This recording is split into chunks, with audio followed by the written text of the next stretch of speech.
వరిలో అధిక పిలకలు. ఇప్పుడు మీరు ఇక్కడ చూస్తున్నారు కదా, ఇది మన పొలంలో మనకు పిలకలు అనేది మీరు ఒకసారి గమనిస్తే ఒక 50 పిలకల వరకు వచ్చి ఉంటాయి. అప్రాక్స్గా దుంప కూడా మీకు ఏ విధంగా ఉందో చూడొచ్చు. ఇది నాటు పెట్టిన పొలమే, ఎదజల్లిన పొలం అయితే ఏం కాదు. పిలకలు ఇంత బాగా రావడానికి నేను దీనికి ఏ మందులు వాడినా, అసలు ఇంత మంచి పిలకలు వచ్చినాయి కదా, దీని దిగుబడి ఎంత వస్తుంది, అలాగే పిలకలు అనేది ఎన్ని రకాలు, అసలు ఈ పిలకల వెనుక ఉన్నటువంటి సైన్స్ ఏంది, పిలకలు అధికంగా రావాలంటే మందులే ముఖ్యమా, ఎటువంటి యాజమాన్య పద్ధతులు పాటించాలన్న పూర్తి వివరాలు స్టెప్ బై స్టెప్ మీకు క్లియర్గా డీటెయిల్గా ఈ వీడియోలో చెప్తాను. ప్రతి ఒక్క రైతు ఆవేశంతో కాకుండా ఆలోచనతో వీడియో చూడండి. 100% ఈ వీడియో చూస్తే మీకు క్లారిటీ రాకపోతే నన్ను అడగండి. అప్పుడు ఫస్ట్ ఆఫ్ ఆల్ ఈ పొలంలో పిలకలు ఈ విధంగా రావడానికి నేను ఎటువంటి పిలక గులకలు వేయలేదు. ఎటువంటి పిలక గులకలు వేయకపోయినా ఇన్ని పిలకలు రావడానికి గల కారణం ఏంది? సరే ఇన్ని పిలకలు వచ్చినాయి కదా, ఇందులో మరి పోయినసారి కూడా ఇన్ని పిలకలు వచ్చినాయి, ఇన్ని పిలకలు వచ్చినాయి కదా, మరి 50 క్వింటాలు 60 క్వింటాలు పండుతా అంటే పండదు. ఖచ్చితంగా దీంట్లో పండేది వచ్చేసి 30 క్వింటాలు 35 క్వింటాలు పండుతుంది. హైయెస్ట్ యావరేజ్లో 30 నుంచి 30 క్వింటాలు పండుతుంది. ఎందుకంటే ఇది ఎర్రజాక భూమి, తేలికపాటి భూములు ఇవి. ఇందులో మనకు ప్రతి రైతన్న కూడా పిలకలు అనగానే పిలకలు వస్తేనే దిగుబడి వస్తున్న ఉద్దేశంతో ప్రతి ఒక్కరు కామెంట్ కూడా అదే పెడుతారు, అరే భయ్ పిలకలు రాని దిగుబడి ఎట్లా వస్తుంది భయ్. దానికి నేను చిన్న సింపుల్ ఎగ్జాంపుల్ చెప్తా. ముందు ఈ పిలకలు అనేది ఎన్ని రకాలో ప్రతి రైతు తెలుసుకోవాలి. అసలు ఎంతసేపు పిలకను ఉరుకులో పెడుతున్నాడు కదా. పిలకలు 3 రకాలు. ఫస్ట్ది మదర్ టిల్లర్స్, మనం నాటుతాం కదా కుదులు, వీటిని మదర్ టిల్లర్స్ అంటారు. ఇవి ఏంటంటే మనకు ఖచ్చితంగా కంకినిస్తాయి, అలాగే దృఢంగా ఉంటాయి, ఖచ్చితంగా హై వెయిట్ వస్తాయి. ఇవి మనకు గ్రెయిన్ క్వాలిటీని డిసైడ్ చేసేది ఇవే. ఇక రెండోది వచ్చేసి ప్రొడక్టివ్ టిల్లర్స్. ఇవి ఏం చేస్తాయంటే నాటు పెట్టినటువంటి 25 రోజుల్లోపు వచ్చేటువంటి టిల్లర్స్. నాటు పెట్టిన తర్వాత 25 నుంచి పంటకాలను బట్టి 120 రోజుల పంటకాలను నేను బేస్ చేసుకొని చెప్తున్నా. 120 రోజులకు వచ్చేటువంటి పిలకల్ని మదర్ టిల్లర్స్ అంటారు, ప్రైమరీ టిల్లర్స్ అంటారు, ప్రాథమిక పిలకలు. ఇవి ఏం చేస్తాయంటే మనకు మదర్ టిల్లర్స్తో పోల్చుకుంటే కొద్దిగా క్వాలిటీ తక్కువ ఉంటాయి, కాకపోతే మంచి కంకినిస్తాయి, బలాన్ని ఇస్తాయి. ఇకపోతే మూడోది వచ్చేసి కొన్ని సందర్భాల్లో ఈ నాన్ ప్రొడక్టివ్ టిల్లర్స్ అంటారు, ద్వితీయ శ్రేణి పిలకలు అంటారు. నాన్ ప్రొడక్టివ్ టిల్లర్స్ ఏంటంటే వస్తాయి, దుంపుగా వస్తాయి. ఇవి ఎక్కువ రావడం వల్ల ఏం జరుగుతుంది అంటే ఫస్ట్ ఆఫ్ ఆల్ మొక్కలో దోమపోటు రావడానికి అవకాశం ఉంటుంది. రెండోది వచ్చేసి ఈ కిరణజన్య సమయక్రియ జరగడానికి ఆటంకాన్ని కలిగిస్తాయి, భూమి లోపల పోషకాల లభ్యతను కలిగిస్తాయి. ఎప్పుడైతే పిలకలు హెవీగా వస్తుంటాయో అప్పుడు ఆటోమేటిక్గా పోషకాలలో పోటీతత్వం అనేది ఏర్పడుతుంది, సూర్యరశ్మికి పోటీతత్వం అనేది ఏర్పడుతుంది. కింద భూమి ఆరకపోవడం వల్ల దుంపకులు రావడానికి అవకాశం ఉంటుంది. ఏదైనా విత్తన రకాన్ని బట్టి మనకు పిలకలు రావాలి. ఇప్పుడు ఉదాహరణకు ఇదే భూమిని తీసుకుంటే ఇది చౌక భూమి అంటే ఇసుక పొలం. రెండోది వచ్చేసి ఇక్కడ విత్తన రకం వచ్చేసి RNR 28361. ఇది సహజ సిద్ధంగానే పిలకలు వస్తుంది. నువ్వు నాటు పెడితే దగ్గర దానికి 30-40 పిలకలు యాజ్ టీజీకి వచ్చేస్తాయి 4 రోజులలో.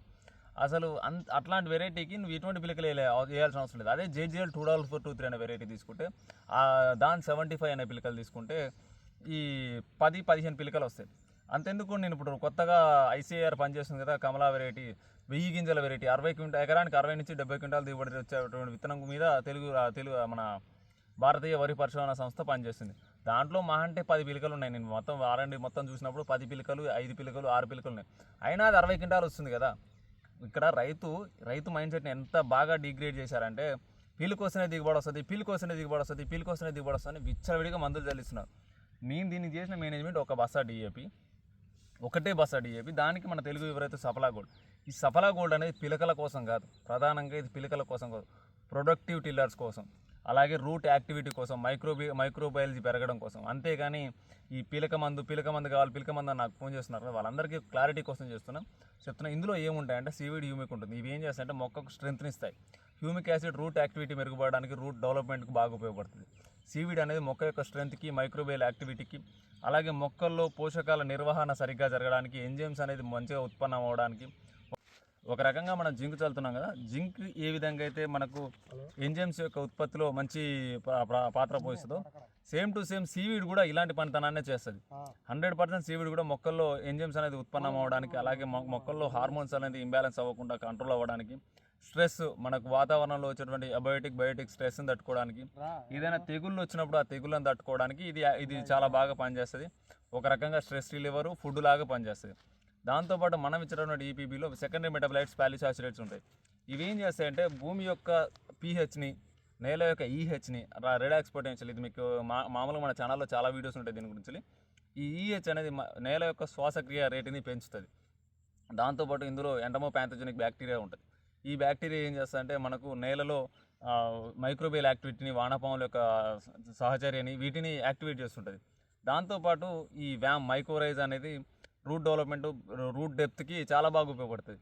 ఇది ఈ విధంగా యూజ్ అవుతుంది. అంతేగాని పిలకలు కాదు, ప్రొడక్టివ్ టిల్లర్స్ రావడానికి ఇది ఏ జీవైనా సరే, నువ్వైనా నేనైనా ఈ వీడియో చూసి ఎవరైనా సరే, మన సంతతిని ఈ భూమి మీద పుట్టిన ప్రతి జీవి కూడా లివింగ్ ఆర్గానిజం ఏదైనా సరే తన యొక్క సంతతిని పెంచుకోవడానికి ప్రయత్నిస్తుంది. ఆరోగ్యంగా ఉంటే మనమన్న ఆలోచన విచక్షణ శక్తి ఉంది కాబట్టి పిల్లల్ని కనడానికి ఇష్టపడమేమో కానీ ప్రతి మొక్క కాపు కాయాలని చూస్తుంది.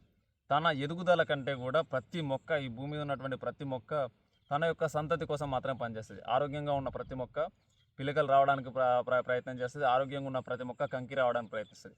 కాబట్టి మొక్కను ఆరోగ్యంగా ఏ విధంగా పెంచాలని చూడాలి. కానీ ఈరోజు మార్కెట్లో ఎలా తయారయ్యారంటే పిలకలకు మందులు వేస్తున్నారు, పిలకలకు మందులు వేస్తున్నారు, పిలకలకు మందులు వేస్తున్నారు. ఈ పిలకలకు మందులు వేయడం వల్ల ఏమవుతుంది, పిలక వస్తుంది, ఆటోమేటిక్గా దాన్ని సహజత్వాన్ని పోగొడుతున్నారు. సహజత్వాన్ని పోగొట్టి బలిపించినప్పుడు అది కాపుకి ఎలా కాయగలుగుతుంది? ఎప్పుడో తప్పుడు కాయడం అంటూ ఏముండదు. ప్రతిదానికి ఈ యొక్క హైబ్రిడ్లకు మనం తీసుకునే అన్ని కూడా హైబ్రిడ్ల కిందకే వస్తాయి. ఈ హైబ్రిడ్లకు సస్టైనబుల్ ఏజ్ పీరియడ్ అనేది ఉంటుంది. ఖచ్చితంగా 120 రోజుల పంటకాలం అయితే 120 రోజులకు చచ్చిపోతుంది. అది నువ్వు ఎన్ని మందులు వేసినా రెండో పంటను పండియడం అనేది ఇంపాసిబుల్. కాబట్టి ఈ సస్టైనబుల్ పీరియడ్లోనే మనం ఏది చేసినా చేయాలి.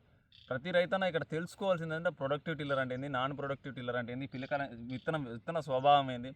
ఇంకొకటి అత్యంత దారుణమైన విషయం ఏంటంటే బయట అభివృద్ధి చెందిన దేశాలు, అమెరికా లాంటి దేశాలు మన యొక్క వ్యవసాయ విజ్ఞానం మీద రీసెర్చ్ చేస్తుంటే మనం మాత్రం వాటిని నెగ్లెక్ట్ చేస్తున్నాం. ఏ విధంగా అంటే ఒక రైతు అమావాస్య టైంలో నాటుపెట్టినట్టు, నేను దీని మీద 3 సంవత్సరాలు రీసెర్చ్ చేసే చెప్తున్నాను, ఇది వల్లట పక్కన చెప్పట్లేదు. అమావాస్య టైంలో నాటుపెట్టినట్టయితే రూట్ స్ట్రెంత్ పెరిగి మనకు దగ్గర 15 రోజుల వరకు కూడా పిలకలు అనేది రావట్లేదు. మొక్క అనేది చాలా వీక్గా కనబడుతుంది, మొక్క అనేది అంత స్టేబుల్గా కనబడట్లేదు. కానీ ఇదే దిగుబడి ఎక్కువగా వస్తుంది. మీకు ఇది ఎక్కడ కనబడుతుంది అంటే అన్న తమ్ముడు ఇద్దరు నాటుపెట్టి ఒకే రకమైన మందులు, నీ పక్క చెలకైనా నువ్వు ఒకే రకమైన మందులు వాడినా కూడా ఆయన పొలం బాగుంటుంది, నీ పొలం బాగా అనిపించదు. కానీ ఎండ్ ఆఫ్ ది డే దిగుబడి విషయంలోకి వచ్చేసరికి ఆయన దానికంటే నీదే ఎక్కువ వస్తుంది. దీనికి కారణం ఏంటంటే కొన్ని సందర్భాల్లో లూనార్ ఎఫెక్ట్ అంటే చంద్రుడి యొక్క గ్రావిటేషనల్ ఫోర్స్, తెలుగు పదాలు గురుత్వాకర్షణ శక్తి. ఈ గురుత్వాకర్షణ శక్తి వల్ల రూట్ డెవలప్మెంట్ అనేది స్ట్రెంత్ అనేది బాగా పెరిగిన మొక్కలు మొదట్లో వీక్గా కనబడ్డా కూడా సడన్గా బూస్టప్ అయి దిగుబడి అనేది బాగా వస్తుంది. అదే పౌర్ణమి టైంలో నాటుపెట్టిన వాళ్ళని నేను గమనిస్తే ఈ రూట్ స్ట్రెంత్ పెరగకుండా పైన పిలకలు మొదటి దశలోనే బాగా వచ్చి కొందరు మెడిసిన్స్ వల్ల అంటే మామూలుగా ఫర్టిలైజర్ వేసి వీటి వల్ల రూట్ స్ట్రెంత్ పెంచి దిగుబడి తీసినా కూడా చాలా వరకు వీళ్ళకు దుంప బలిసిపోయి దిగుబడి అనేది తక్కువ వస్తుంది. దీనికోసమే మన పెద్దలు కార్తెలు అనే కాన్సెప్ట్ తీసుకొచ్చారని నాకు అర్థమైంది. దీనికోసమే కార్తె యొక్క బలాలు అని చెప్పేసి కాన్సెప్ట్ తీసుకురావడం జరిగింది. ఇలా ఒక ప్రతి విషయం పంట పైన ప్రభావం అనేది చూపిస్తుంది. ఇది మేము చెప్పాలని చాలామంది ట్రై చేస్తున్నాం, కాకపోతే రైతులు ఎవరు కూడా దీన్ని యాక్సెప్ట్ చేయలేకపోతున్నారు, షేర్ చేయలేకపోతున్నారు. ఎంతసేపు ఒక బంధు తీసుకొచ్చి పిలకలు అంటే ఆ పిలకలకే ప్రియారిటీ ఇస్తున్నారు, కానీ ఎంతసేపు దీనిపైన ఎవరు ఆలోచించట్లేదు. కాబట్టి ప్రతి రైతన్న కూడా దీనిపైన ఆలోచించండి. ప్రతి రైతన్న కూడా ఈ విధమైన మేనేజ్మెంట్ చేసుకున్నట్టు మంచి ఆదాయం తేవడానికి అవకాశం ఉంది. మెయిన్గా సాయిల్ యొక్క సస్టైనబిలిటీ, మొక్క యొక్క విత్తన రకం, దాంతోపాటు ఇంకోటి ఏంటంటే దిగుబడి ఎక్కడ ప్రభావితం చేస్తా అంటే నేనైతే 4 విషయాలు నమ్ముతాను. ఫస్ట్ ఆఫ్ ఆల్ నువ్వు ఎంచుకున్న విత్తనం ఎటువంటిది, దాని యొక్క పంటకాలం ఎంత, దాని యొక్క పంటకాలాన్ని తగ్గట్టుగా ఎన్ని రోజులకు నాటేసుకోవాలి. ఉదాహరణకు 120 రోజుల పంటకాలం వరి ఉంది. దీన్ని ఏం చేసుకోవాలంటే 21 రోజులకి నాటు పెట్టుకున్నప్పుడు చదరపు మీటర్కి 33 కుదుల వరకు పెట్టుకోవాలి. 33 కుదుల వరకు 4 నుంచి 5 కర్రలు పెట్టుకుంటే 2 నుంచి 3 కర్రలు పెట్టుకుంటే 100% కావాల్సినంత పిలుకు వస్తుంది. దాంతోపాటు దాని యొక్క ఎదుగుదల బాగుంటుంది, దిగుబడి బాగా వస్తుంది. 135 రోజుల పంటకాలం తీసుకుంటే లేదు, ఇదే 120 రోజుల పంటకి 30 రోజులు అయింది, పంటకాలం దాటిపోయింది. ఒక 30 రోజులు ఎక్స్టెన్షన్ అయినప్పుడు ఇక్కడ ఒక 3 పిలకలు ఎక్కువగా కలుపుకొని మొదటి దశలోనే యూరియా కలుపుకొని చల్లుకోవడం వల్ల పిలక తొందరగా ఏనుకోవడానికి ప్రభావితం అవుతుంది, ఆటోమేటిక్గా దిగుబడి అవుతుంది. ఒక చదరపు మీటర్కి 44 కుదుల వరకు నాటుకోవాల్సి ఉంటుంది. అప్పుడు స్పేసింగ్ అనేది తగ్గించుకోవాలి. పంటకాలాన్ని బట్టి స్పేసింగ్ వాడుకోవాలి. ఈ స్పేసింగ్ నీకు దిగుబడిని నిర్ణయిస్తుంది. దాంతోపాటు విత్తనం ఏ టైంలో నాటుతున్నావు అన్నది నీకు దిగుబడి నిర్ణయిస్తుంది. ఇక దాంతో పోల్చుకుంటే మనకు నేల యొక్క రకం దిగుబడి నిర్ణయిస్తుంది, విత్తనం యొక్క క్వాలిటీ దిగుబడి నిర్ణయిస్తుంది. ఇవి దిగుబడిని నిర్ణయిస్తాయి. కానీ ఏదో మందు కొట్టినా మందు వేసినా ఇవి కాదు. ప్రతి రైతు కూడా సాయిల్ సస్టైనబిలిటీని పెంచుకోండి. మీరు మందు అనేది వాడుకోండి, కలుపు నియంత్రణ చేసుకోండి. వరిలో ఖచ్చితంగా దిగుబడి తీస్తారు. దీనికి ఈ రోజు వరకు నేను ఎటువంటి స్ప్రే చేయలేదు. ఇంత చలిలో కూడా ఇంత బాగా రావడానికి కారణం ఏంటంటే దీనికి హెవీ పెస్టిసైడ్స్, హెవీ న్యూట్రిషన్ నేను ఏ జింకు చల్లలేదు, ఏ పొటాషియం చల్లలేదు, ఏది చల్లలేదు. డిఏపి ఒక బ్యాగు సఫలా గోల్డ్, యూరియా ఒకసారి, దాంట్లోకి మన ప్లాంట్ బూస్టర్ ఒకసారి చల్లినాక దానికి దాది తప్ప దీనికి ఏం చల్లలేదు, ఏం చల్లను కూడా. పైన కూడా స్ప్రేయింగ్ అనేది కల్పమంది అనేది అసర్టు ప్లస్ నామినీ గోల్డ్ విస్పరిక్ సోడియం పెనాక్సలం ఈ 2 కలిపి స్ప్రే చేయడం జరిగింది. ఆ మాత్రం స్ప్రేయింగ్సే మరి దీనికి పడ్డాయి. దాంట్లో క్లోరిఫైరిపాస్ కలుపుకోవడం జరిగింది స్ప్రే చేసేటప్పుడు. ఇది కలుపు మందు ఇప్పటి వరకు అయితే నేను చేసినటువంటి మేనేజ్మెంట్ ఇది. ఎందుకు అది చేశానంటే ఈ 28361 అనే వెరైటీకి మన కాండతొలుచు పురుగు సమస్య ఎక్కువగా ఉంటుంది. దీంట్లో మాత్రం ఆ ప్రాబ్లం ఉంటుంది కాబట్టి దానికి అది వేయడం జరిగింది. ప్రతి రైతన్న కూడా మీరు వేసే విత్తనం ఏంటిది, దాని యొక్క మేనేజ్మెంట్ ఏంటిది, పిలకలు. అంతేగాని నేను ఈ పిలకలు చూపించి పలానా మందులు వాడడంలో పిలకలు వచ్చిందని చెప్పండి ఆ మందు తీసుకొచ్చేయడం ఇది కాదు కావాల్సింది.